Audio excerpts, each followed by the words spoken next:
ఇక ఆళ్లగడ్డను అభివృద్ధి బాటలో నడిపించడమే మా లక్ష్యమన్నారు ఆళ్లగడ్డ ఎమ్మెల్యే భూమా అఖిలప్రియ. ఆళ్లగడ్డ నియోజకవర్గంలోని అన్ని గ్రామాలతో పాటు పట్టణాలలో సీసీ రోడ్లు, డ్రైనేజ్ కాలువలు పూర్తి చేశామన్నారు. ప్రజలు ఎవరూ ఇబ్బందులు పడకుండా ఇచ్చినటువంటి హామీల ప్రకారం ప్రతి ఒక్కటి నెరవేరుస్తున్నామని పేర్కొన్నారు. గెలిచిన సంవత్సర కాలంలోనే పంచాయతీరాజ్ ఫండ్స్ కింద 17 కోట్ల రూపాయల అభివృద్ధి పనులను ప్రారంభించడం జరిగిందని చెప్పుకొచ్చారు.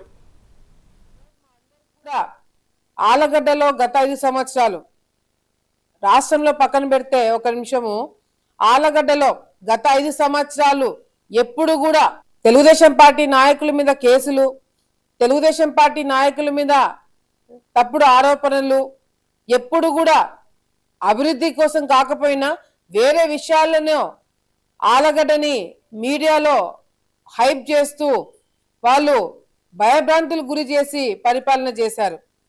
కానీ ఈరోజు మా ప్రభుత్వం వచ్చిన తర్వాత అభివృద్ధి మీద దృష్టి పెట్టి ఆళ్లగడ్డ ఏ విధంగా అభివృద్ధి చెందాలా, చదువుకున్న పిల్లలకు ఉద్యోగాలు ఎట్లా రావాలి, ఇక్కడ పరిశ్రమలు ఎట్లా రావాలి, వెనకబడిన ఈ ఆళ్లగడ్డ నియోజకవర్గంలో ఏ విధంగా జిల్లాలోనే నెంబర్ 1గా ఎట్లా తీసుకురావాలనే మమ్మల్ని అందరినీ కూడా మోటివేట్ చేస్తూ ఈరోజు మరి మా ప్రభుత్వం ముందుకెళ్తుంది.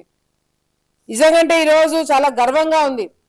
ఇప్పటి వరకు ఏ డిపార్ట్మెంట్ లో మనకి నార్మల్ గా వచ్చే ఫండ్స్ కాకుండా ప్రత్యేకంగా మేము ఐడెంటిఫై చేసి, అంటే మేము గతంలో కావచ్చు ఇప్పుడు కావచ్చు మా దృష్టికి వచ్చిన సమస్యలు, రోడ్లు, కాలువలు ఇవన్నీ కూడా మా దృష్టికి వచ్చినవి మేము చంద్రబాబు నాయుడు గారికి దృష్టికి, మంత్రుల దృష్టికి తీసుకెళ్లి శాంక్షన్ చేపించుకుని వచ్చిన రోడ్లు ఇవన్నీ కూడా సమాచారము ప్రజలకి మీకు తెలియజేయడానికే ఈరోజు ఈ ప్రెస్ మీట్ పెట్టడం జరిగింది.